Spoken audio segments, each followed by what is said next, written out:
Well, hello, everyone, and welcome back to the Good Talkers podcast, where we talk the good talk about voiceover and all kinds of other good, fun stuff.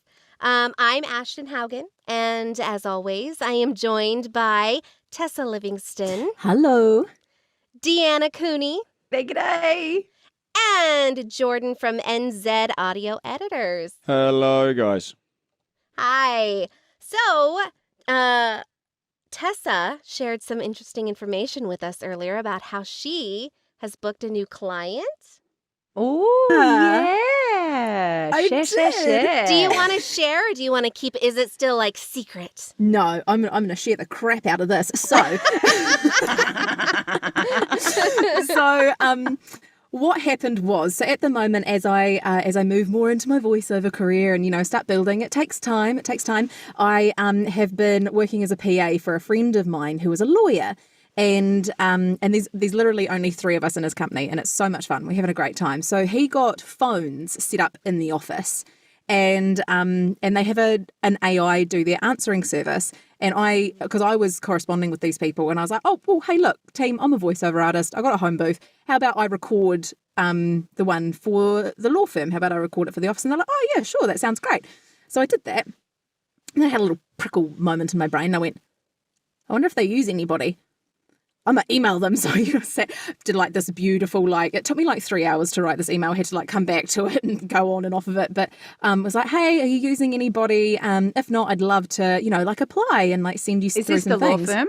No, this is to the phones company. Oh. Yeah, I emailed the phones company. Right. The company that installs the phone systems in other businesses. Yes. Gotcha. So I emailed and they were like, oh, yeah, cool, send us through some stuff. So I sent them through, what I'd made for the law firm, but I also sent them through my demo and I sent them through a few of my TikToks so that they could get to know me as a human being.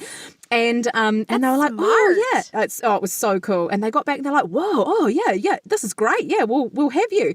So they picked me up and we've just been writing out what the prices are and how everything works and what is a pickup, what isn't a pickup, what's a whole new script, all that sort of stuff. And they're back contacting all of their clients because they need, for marketing, they want a reason to talk to them again and, to keep up relationship. Oh, so they're re-offering and I'm just sitting in the background clutching onto shit being like, oh my God! Here we go. So super exciting because, that's a regular thing that, they're always bringing in new clients and they're always, so you have the option to choose AI or to choose me, but I have a feeling people are going to choose me more. Well, so I think I'm happy. anyone who wants the warmth of a human will choose you. And anyone who doesn't need that for whatever reason will go with the AI. It'll be really interesting to hear. I'd be really interested to see what the split is. And because people get so stressed about the concept of AI, but really it's just a cheap way of doing things. And there's always going to be people in every single market that need cheap access to things like that, and you're going to be the exclusive option. That's beautiful. I like being exclusive. That's Premium. great, right? Yeah, the premium. You're the gold standard, which is fucking amazing.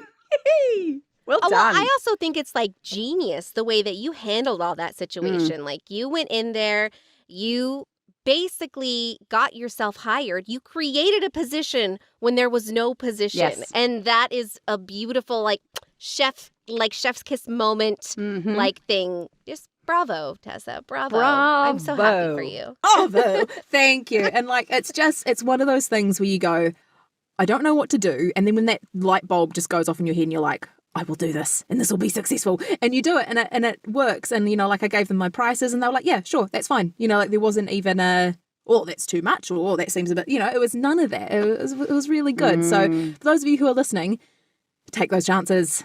Yeah. Take those chances. You've got to reach out, right? What have you got to lose? Absolutely fucking nothing. And in fact, what you do is learn how to craft a really good approach email. And you learn what happens when you give people certain types of information. If you don't do it, you don't learn. You have to do things. I just think that's so good. So good. Thank you. Thank you so much. Bloody legend. Totally, 100%. Well, I mean, that's not a good segue into what we're talking about today, but we're going to segue into what we're talking about today now. And today we're going to be talking the good talk about being a voiceover and dealing with the common cold. Yeah, it's something we all have to go through. We all get sick. We all have to deal with this type of stuff. But the thing is that we are professionals, and working through it is sometimes different for us than maybe other people in other jobs and careers. Tessa, I know that you have been sick recently. How did Yes. that go with being a voiceover and having to deal with your sickness? Yeah, well, I unfortunately, I don't know about you, Jordan, because I know you're living in New Zealand as well. I got whacked twice this month with the common cold that's going around. It was just Twice. You got 2 colds. twice. 2 colds. Because it was funny in the last one we were saying, if we were saying about me being a bit off, and I was like, well, I'm not sick for 3 weeks because, we recorded a little bit. And no, I have been sick for 3 weeks. It was absolutely horrible. But I've done a lot of managing, and that's what we're talking about today, is how you manage having that cough and having all of those nasty things that go on. Ooh. Yes. So I know that you are also an SLP, which helps a lot because speech language pathologist, for people who don't I can see him get it. I felt it. SLP. Come on, mate. Come on. So an SLP is a speech language pathologist, and Yes. that's what Tessa really specializes in. And it's wonderful knowledge being a voiceover and having all of this great knowledge about how your voice works and things like that. I know personally I have been dealing with some stress in my life, and I feel like it's coming out in my vocal performance. So I would love to hear some tips and tricks maybe you have, Tessa, about dealing, with your voice when it's not feeling its best. Yeah, we can do that. We can definitely do that. And for those of you, pathologist, just by the way, is exactly the same as a speech language therapist. It just got changed here in New Zealand so that we were more credible, or the title of the degree was more credible with overseas places, because in America they're SLPs and that sort of thing. But pathology just means study of disease, basically. So, just study of the diseases of throat issues or, communication issues. Vocal stuff. That's stuff that happens.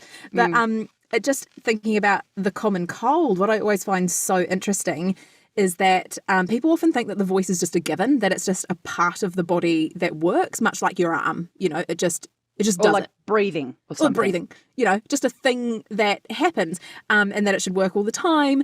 But when people get sick, it's like this whole thing that because they assume the voice is a given, when the body gets sick, they're like, oh, well, of course my voice has to get sick as well. It's like this thing that I just notice going together, and I don't think it has to be that way. Like there is obviously components of it. Like if you get something like strep throat or laryngitis, or something that really attacks your throat, yeah, that's going to happen. But I don't think that's necessarily true for the common cold. And what ends up being extremely interesting, well, I find it extremely interesting anyway, is that when I was working in the voice clinic, is that people would come in and go, I had a really terrible cold 2 years ago and my voice has never come right since then. What? Yeah, Whoa. people will often be able to attribute a vocal disorder that they've currently got to a cold that they had at some point. Wow. It happens all the time. And what I have boiled that down to is that because we don't have that separation of, oh, well, when I get sick, my voice has to get sick as well. We don't know how to separate those two things, that people end up changing their baseline vocal functioning off of a cold that they had. So like if you think about if you sprain your ankle, right? You're talking about compensation stuff, aren't you? I'm talking about compensation stuff. Yeah, I am. Killer. Wow. So what happens is you sprain your ankle and it gets really sore, and then so you sprained your lefts and rights. You've sprained your right ankle. I don't know why I had to think about that, but I really did. Just pick one. I didn't. It's not like you can see me. I didn't have to examine. Oh my God, this one. Oh, team, we've just divulged that I don't know my lefts and rights. So It's hard for some people. you hurt one of your ankles, and then what happens with the other side of your body? The other side, the other one, starts to hurt after a while. So the one that you hurt originally starts getting better, but then your other one is left feeling sore, and it's like, what? Why is it doing that? It's because it was compensating. It was either taking more weight, or it was using different muscles that it's not used to using or shouldn't be using during that time. So that can happen when we get these common colds. We start coughing and, like trying to hack up mucus and that sort of thing. We get really, really fatigued and we lose our natural sense of resonance. And often if your ears are blocked, you lose your sense of effort, your perception of effort in how you're using your voice. So what happens is that we get this beautiful storm of your voice changing in a number of different areas. And then all of a sudden, because people don't have knowledge of what their voice does or how it works, they get stuck in it. And then that over time creates problems. And the interesting thing about habits and patterns, right, is our brain and our body is literally designed to keep going, right? So it will find, it's like water, right? Water finds a way through anything all of the time. And our body is designed to find a way through. We have to keep going. We have to stay alive. We have to procreate. They're the two primary animal functions of our system, right? And we can't do that if we get laid down by everything that happens to us. So we build compensatory patterns so that we can keep going. But we don't have inbuilt assessment of those compensatory patterns once the thing that we were compensating for is gone. All that happens is we build a new pattern and it works and it keeps us safe and it keeps us alive and it keeps us being able to procreate, and we keep using that pattern, right? So we actually literally have to consciously check in with our patterns and our habits in order to shift them back, make sure that they are actually serving us. Is this thing that we're doing vocally or in our walk or in the way that we sit or any of those things, does it still serve us? Actually, no, it doesn't. It was meant to be there for a short period of time to get us through the injury or the damage that happened. And now actually what we have to do is adjust that compensatory pattern to go back to the best possible functioning structure of our system, right? Totally. So my question is, so say you get hired by someone and they like your voice so much that they would like to hire you again, but you're in this, like you said, you're compensating. How do you get back to where you originally were? Because, that's the goal. You don't want to stay in this place of compensation, like you said. How, practically, what do you do to get back there?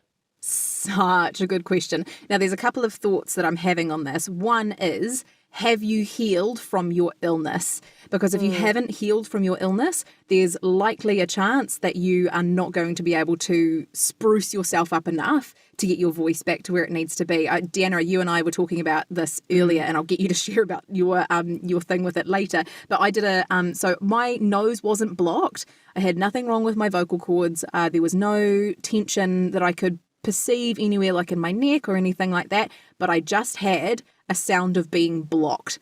There was nothing I could do to get rid of it. I did nasal rinses, I did sprays, I took Sudafed and all those sorts of things to help with the decongestion. Decongestion. How do you say that word? Decongestion.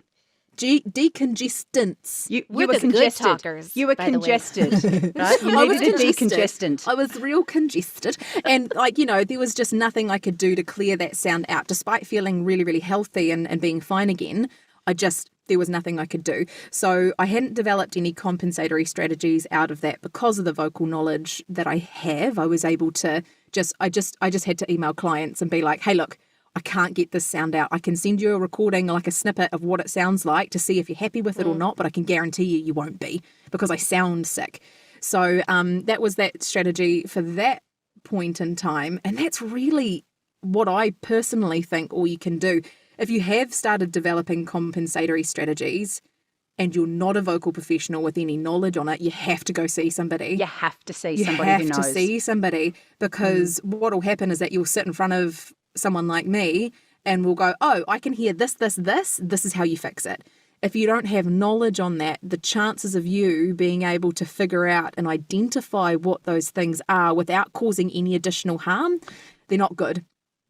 Yeah, you really have to go and see somebody, and it can be a vocal coach, it can be a speech path, it can be your singing. Even your singing teacher can help give you slight adjustments, because often, you'll walk into your singing lesson for the day, and they'll go, "Oh, you sound a bit," bleh," and they can identify it really quickly. And if things have been going on for a long time, a speech pathologist is where you want to go, or an ENT, because they will ear, nose, throat surgeon, because they'll be able to look at what's going on. But yeah, you've got to see somebody. And then you've got to give yourself time to redress the issue, right? So like if you have built a compensatory pattern that is now getting in your way, that pattern's going to take time to break, right? I read something the other day that says it takes 12 days to build a new habit, but it takes 6 months to get comfortable in that habit. Ah, interesting. Right? Yeah. So, yeah, you can build a new habit in 12 days, but if you drop it after 12 days, it does not stick around at all. It takes 6 months to get comfortable in that habit. And in 2 years, it will be part of your identity. But it takes 2 years for a habit to become part of who you are. Wow. So if you've spent 2 years doing a thing that is a compensation for a cold that you had 2 years ago, or some vocal damage that you did, like maybe you got hoarse, right? And instead of dealing with the hoarseness in an appropriate way and allowing your vocal folds to heal, you actually adjusted the way that you speak and produce sound to compensate for that hoarseness. And that shit happens all the time. People do that all the time, right? If you've been doing that for 2 years, it's going to take you 6 months to undo. It just is. So you have to give yourself that 6 months at least to undo it, and then another 18 months for the new habit to become part of who you are as a voice talent and a human. So we are voice, like you said, we're voice talents and we're human. What do you do in those times where you can't rest, when you have to work to make money? You have clients that have to have these things done, or you're going to lose out on the job. What do you do when you literally can't rest? So there are things to do, and I'm going to hand over to Tess in just a second so that she can talk about those things. But I just want to take this moment to say, rest anyway. Right? Like I get I need to make money. I've got clients that I have to satisfy. But actually what you're doing by continuing to do the work when physically you actually shouldn't be, you're making the damage worse. You literally are building new structures that create new patterns in your system that are going to be harder to get past.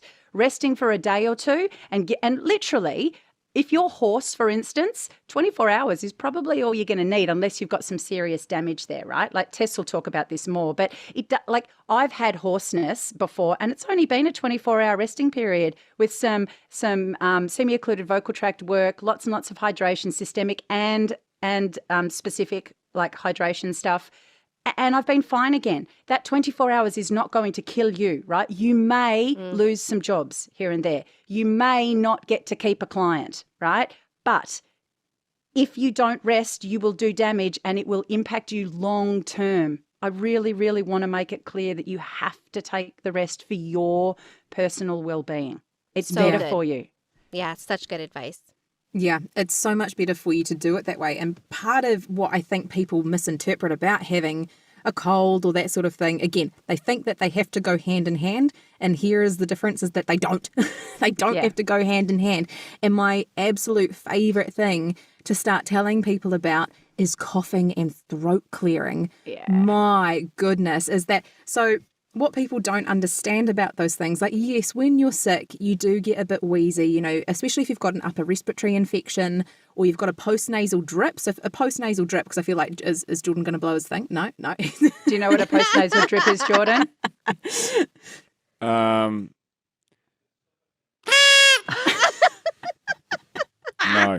No, I Great. So a postnasal drip is when you're producing a lot of mucus. It's coming out the back of your nose and it's dripping down your throat and like into the space of your vocal cords and irritating you.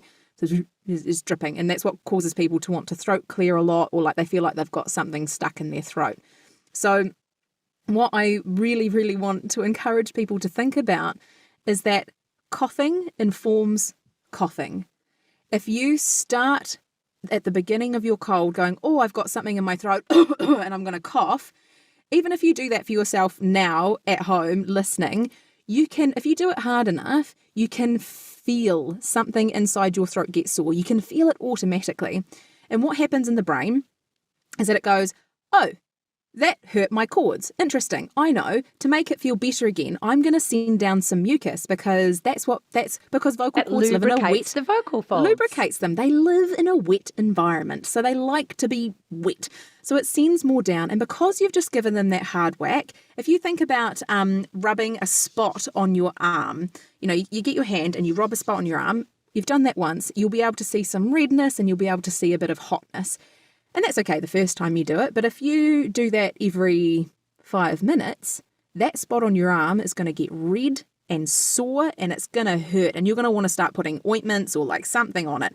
That's exactly what's happened in the vocal cords. They've gotten red and sensitive, and then what happens is the brain goes, I know, I'll send down more mucus. The mucus is now touching your red sensitive vocal cords and it goes, ow, get that off, and you cough again. So it's this vicious cycle. Vicious cycle. And it's the same with throat clearing. Throat clearing is technically worse for the cords than coughing. Coughing's quite productive and they just sort of slap together and expectorate, great word, remove stuff from the vocal cords, hopefully up into the mouth for you to either swallow away or spit out, that sort of thing. Clearing is just a process of them mashing together as hard as they can to try and just move a little bit off. So it's not even productive. It just kind of makes a mess of things. So it's this horrible, horrible cycle of, I'm going to cough, I need more mucus. Now they're sore, I need more mucus. Feel the mucus, get rid of it. Like it's this horrible, horrible cycle. So, I actually recently purchased a vocal steamer. Nice. Yes, and I really enjoy it, especially on days like I do need a little bit more hydration or my voice is just feeling just tired or I need a little vocal pick-me-up. It's really, really awesome. I enjoy it. Deanna, I know that you use a nasal rinse. You've mentioned that before. What's your experience with that?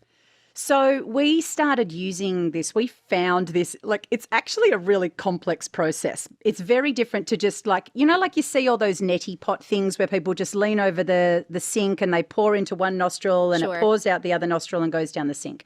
So that rinses out the very lower parts of your nasal passage, but it doesn't get anything into your sinuses. And if you're in a situation where your sinuses are blocked, but you can't blow your nose, there's nothing coming out of your nose. And that's effectively what Tess is talking about. Like she's talking about the fact that she doesn't have active, cold stuff going on. She's not dripping out of her nose. It's not like literal stuff that she can blow out. It's just impacted sinuses because there's a little bit of infection that is hung around in there, right? And that's the bit that actually takes a really long time to clear because that infection will just keep reasserting itself, right? Unless you clear the mucus out of the space. So you have to do a nasal rinse that actually gets saline solution into your sinuses.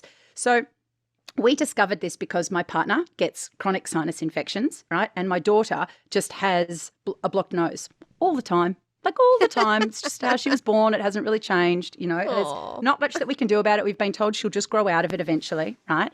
But this particular sinus rinse is insanely helpful. We make up saline solution, and we've got it in both the bathrooms all the time. It's just there all the time. It runs out, someone goes and makes up another batch, and it's good quality salt, like rock salt or sea salt or that pink mineral salt. It can't be iodized, right? And table salt, the stuff that you buy for your table that comes out a little shaker, that's got iodine in it, right? So you can't have iodized salt. It's bad for you. Don't use it. Use pure salt.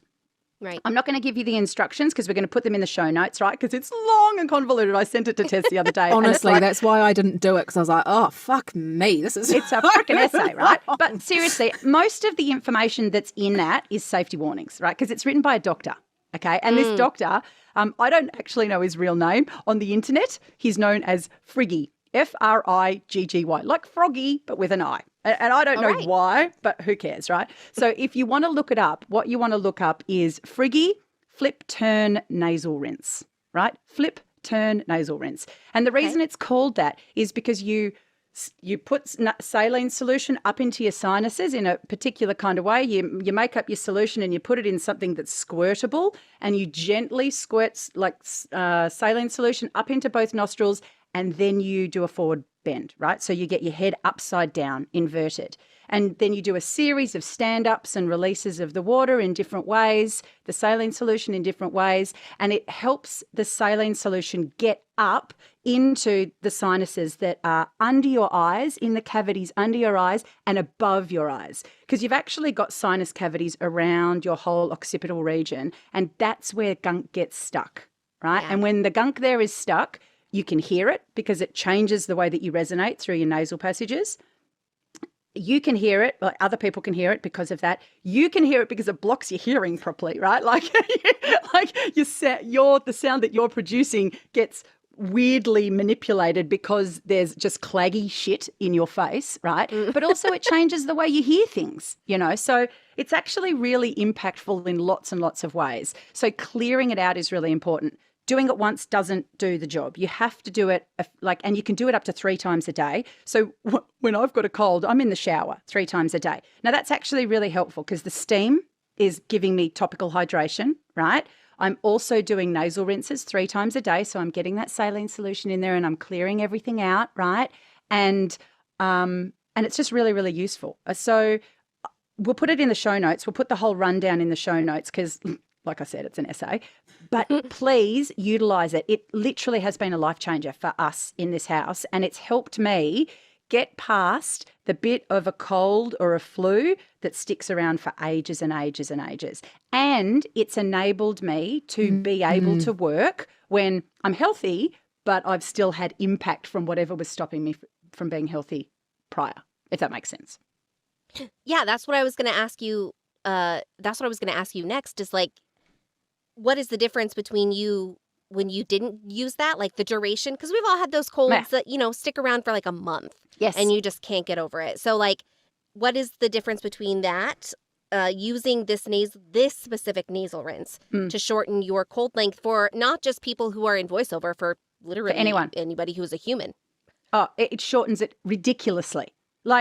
It doesn't change the infected period, like I'm sick right now, I've got a bug in my system. But if you start as soon as the bug is in your system, as soon as you start getting the cold symptoms, it actually prevents the big blockage from happening in the first place. So as soon as I get a cold, I start doing nasal rinses. And it means that as soon as I'm over the actual illness part of the cold, the virus that's causing problems for me, I'm good to go. Like I don't have that, I was sick 3 weeks ago and I still sound like a bag of shit. That does not happen to me anymore. I love that. And it's exactly the same with coughing and throat clearing, is that once you start down that track, because coughing, I don't know, I'm sure everybody can attest to this at some point during their life when they've had a really bad coughing cold and they are just fatigued. They are exhausted because coughing is a massive process of the body. If you think about what it is biologically, your cough is to stop you getting things inside your lungs. It is to stop you aspirating, choking, and dying. Yeah. So that process has to be efficient and it has to be strong. So if you're coughing, every 20 seconds because you've got this, you get so extremely fatigued. And that's something that you have to heal and recover from as well. So if you can prevent coughing and throat clearing at the beginning of your cold, your chances of not being as sick and as fatigued and as sore for as long is huge.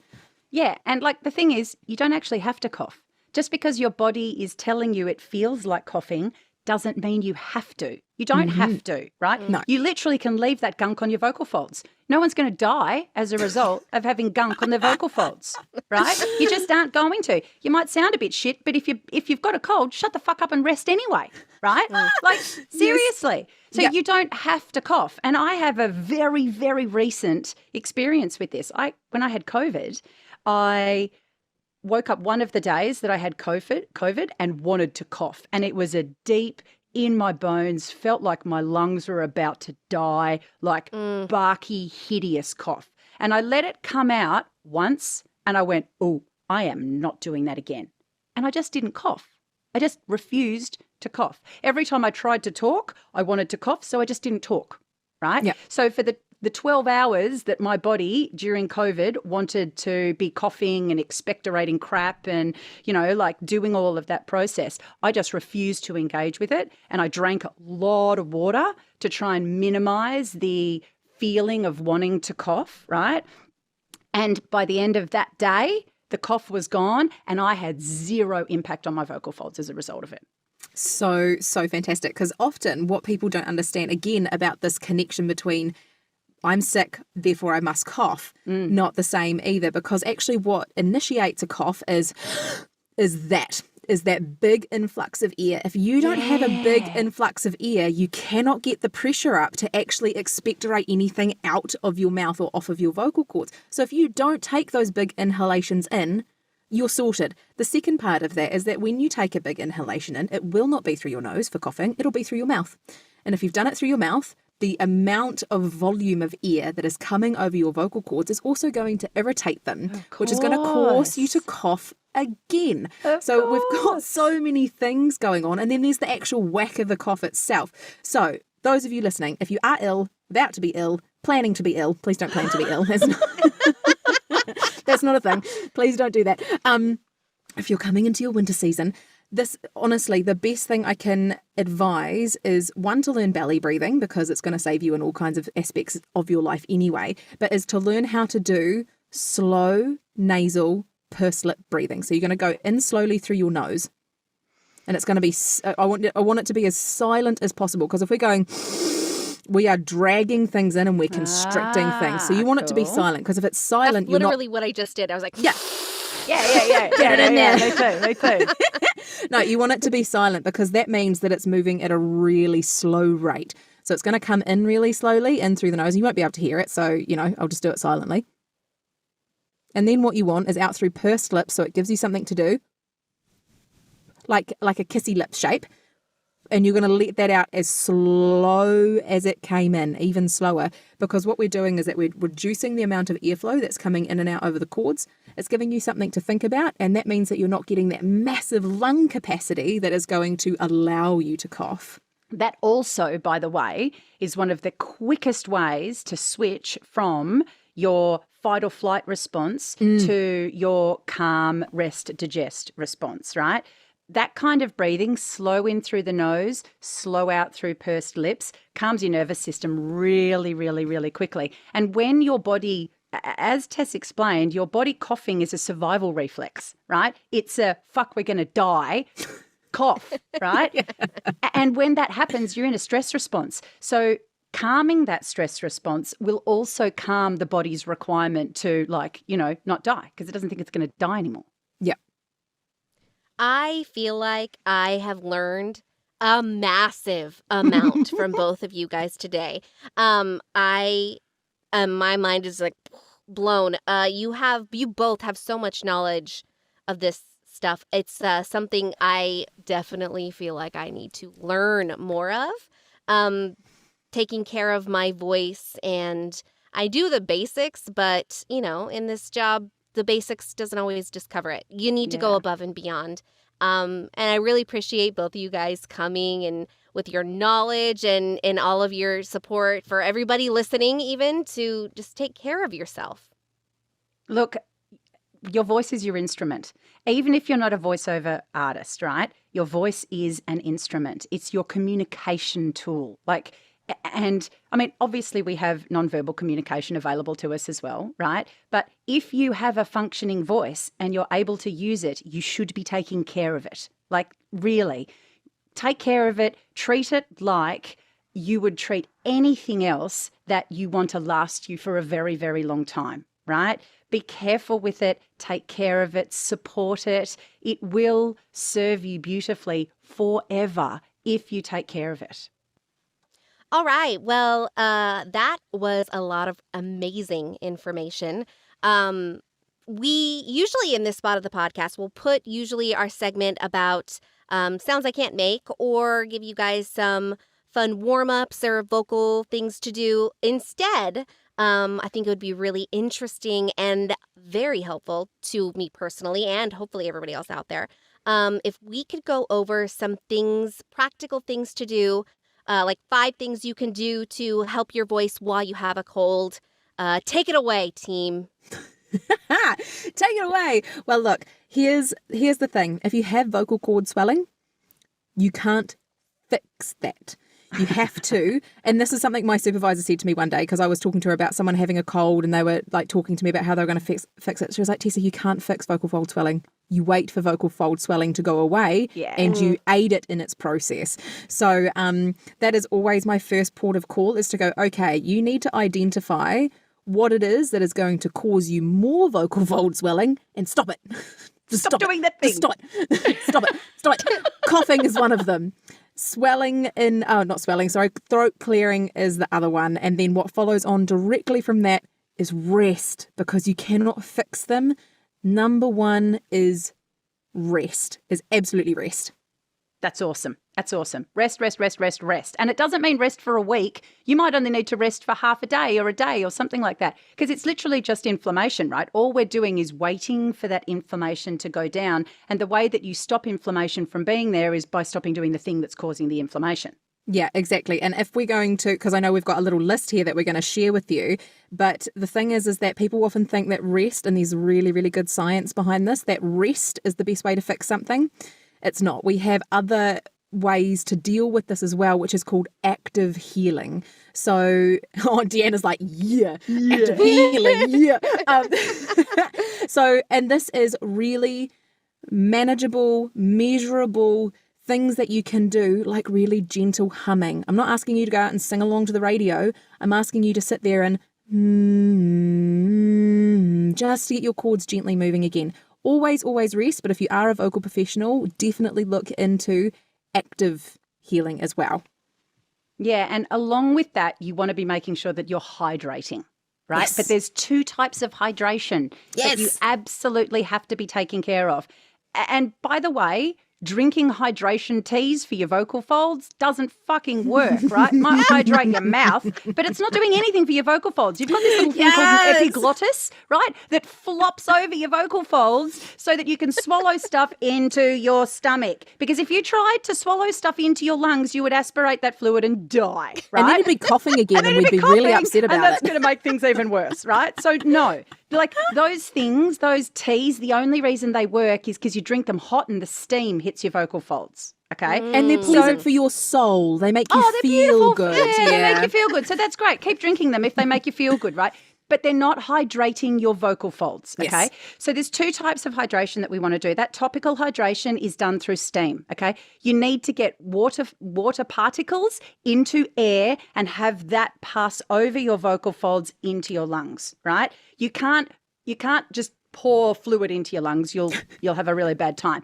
But little particles of water in air are what hydrate topically your vocal folds. So a nebulizer, a steamer, a bowl of hot water with a towel over your head. Like, you can do this as lo-fi as you like, right? But a hot shower is going to help you in this environment, right? So the first thing is topical application of steam to your vocal folds. Yes, and if you're doing these things, obviously in a shower, this is going to be a little bit tricky, but you want to have a little bit of salt in there, a saline solution. Because I read just recently the other day, the reason we want that is because if you're just doing steam with water, it's not going to, and I'm using quotation marks here, it's not going to dehydrate you. But what happens when the water cells that you're breathing in hit the cells that are the water cells inside your body, they already have salt in them. And you know what happens when what's the word for it? They, not osmosis, they equalize. So it's actually going to start drawing salt that's keeping you hydrated and keeping those cells functioning from the ones inside your body to the new ones that have just come in, which is essentially halving your sodium in your mucosal linings. I hope I've got that correct. I'm going to have to find the person. No, that seems pretty legit, right? Like Google it, make sure that like all the bits are right. But essentially, you want the sodium content in the steam that you're inhaling to match your systemic sodium content. That's what I wanted to say. You said that so cleanly. So that one doesn't suck it out of the other, basically.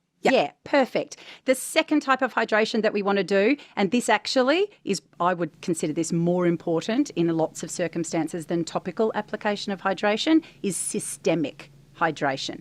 And the reason I think you should prioritize it more highly than topical hydration is because it's something that you have to be on top of all of the time. Now, systemic hydration is the water that you drink that goes into your belly and then gets delivered to all the components of your body. And the reason you need to be on top of systemic hydration is because your vocal folds aren't very high on the list of areas that your body hydrates systemically, right? Your heart is, your brain is, right? Your lungs are, your muscles are, like all of the really important things that keep you up and moving and alive, they get the hydration first. So if your systemic hydration levels are low, your vocal folds aren't getting any of that stuff at all. They're right down the bottom of the list because do we need vocal folds to live? No. No, we fucking don't, right? Like they don't keep us alive, okay? That's their They keep us secondary happy. function. Yeah, secondary they keep function. us happy and stuff, but we don't need them to live. So they're really low down the list of systemic hydration like priorities. So you have to make sure that your hydration is generally high so that you're also creating hydration for your vocal folds internally. Right. Yeah. So those are the two types of hydration you want to focus on. Systemic hydration by making sure you're drinking enough fluids. And by fluids, I mean cups of tea, coffee, eating like high fluid foods, drinking plenty of water. There's lots of ways that you can systemically hydrate. But that needs to be a priority. And then secondarily, you want to be doing topical application of hydration, particularly if you're sick. Yeah, absolutely. Absolutely. So now that we've got everything lovely and hydrated, you want to start moving on to some gentle exercises that are going to help warm your cords up, help give them a little bit of a Hang on. What? I didn't know how else to get to butt in here, so I just got the horn. Perfect. Ashton was talking about a vocal high steamer, and I'm just trying to imagine what on earth that actually looks like. Cool. So if you could explain that to me and everyone else who's listening, that would be very good. Yeah, I can run and grab it if you want to go see it. I literally have it right there. It's just a little. It's like a nebulizer. It's just a small thing that has a small vat of water, and it like looks like it has like a little thing that goes right up to your mouth and your nose, and you breathe it in. So Give me 1 second. it's like an oxygen mask. Right? Think of Bane from right. Batman. Yeah. You know, or like those masks that they wear in like in the aeroplanes that go really fast. Yeah. Right. Okay. Yeah. Those things. Fighter Like it's pilots. a little, yeah. It's a mask that covers your nose and your mouth, right? Okay. So because otherwise, what that does is stop the steam from escaping, so that you're getting maximum application of All right. the steam, right? So it's a little bottle kind of Jeepers. thing, and Looks it's quite actually serious. quite a big. Ashton's turned up with the. We'll have to with get a the photo of vocal it. I went steamer. and grabbed mine. Yeah, so it's just you put water in this area. In This the is not top? helpul for anybody who's No. listening Gotta at watch home. So the video. describe But it. it's Describe it. it's this it's got this little tank inside here, and you plug it in to your wall, and that tank heats up the water, and it kind of spits it out through this long elephant trunk looking thing, and then it's got like a little rubber like nose clamp that you put on your face, and the steam comes right through it, and it feels amazing. It's like concentrated steam just like right inside your nose and mouth. It's awesome. That heating process is super, super important as well, because like we were talking about with the salt content, the sodium content, the same kind of thing happens with temperature differentials, right? So if we're taking in a substance that is not a similar temperature to our body has to do work on that thing to get it to the right temperature so that we can absorb it cleanly and efficiently, right? So it has to be warm. I mean, you can't make steam without heat anyway, right? So there is Right. that. But also the fact that it's got to be the right temperature to be as effective as possible as well. Cool. All right. Thanks, guys. That was a good rundown. Tessa, sorry about that. Very rude of me. You can carry on. No, that's not rude. No, That's your Tessa, job. you were- That's what you're here Yeah. for. We're allowed to continue. Obnoxious. Yeah. Yeah. So we were talking about active Oh, I processes love that it. we can go so through. great. Yes. And these are your SOVTs. Now, SOVTs stands for semi-occluded vocal tract exercise. And what we're doing with those is that we're just helping to balance the pressure around your vocal cords. And what that means is just being aware of not pushing them too hard. And this is the best way to do that. The best one that everybody has seen somebody do before is a lip trill. And just having a gentle hum as you do it, because that's just going to help move your cords around. I just want to clarify what semi-occluded means. So if something's occluded, it's blocked. It's closed, right? So our mouth, right, our lips can be closed or open, right? Semi-occluded means partly closed. And what you're doing there is stopping the flow of air or limiting the flow of air through whatever space the air is moving, right? So we can do that at the vocal fold level by creating a glottal closure, right? Like when you hold your breath, if you just try and hold your breath now, you don't even have to take an in-breath, right? Just stop the breath. That's you occluding your glottal space, right? And we can also do it with our lips. We can close our lips and we can no longer pass air through them, right? So what we want to do is create a semi-occluded space, which means we create a bit of a blockage so that the air doesn't move through as easily. Yeah, yeah. And what you want to be doing with those as well, because often people will start doing them, they'll just go on their conversational pitch, so the pitch that they talk on all the time. What we know is really beneficial for your vocal cords. I meant to say cords and folds at the same time. My mouth got real confused. Vocal cords. Is that you want to start stretching them just slightly past those places, because it's like anything. If you hop on one leg for a really long time, it's going to get tired. If you hop between both of your legs, you're going to have more energy and you're going to be able to do it for longer. So that's just simple things like... And you'll notice that Tess isn't moving a long way through her range. She's not going, right? She's not using her entire range, because that's a little bit too harsh if you've got slightly fucked up vocal folds anyway, right? You don't want to push them that hard. Yeah. So you want to be staying in a safe range and just starting to push into your upper and lower range of your pitch. Yeah. And then once you've been doing that for a little bit, you can also do them on an NG. So if you say the word sing and then hold sing at the end, the NG, that's what an NG is. And you can do it in the same. And the occlusion there comes from your tongue being lifted and touching your soft palate. That's where the occlusion happens in an NG. The ears coming out your nose instead.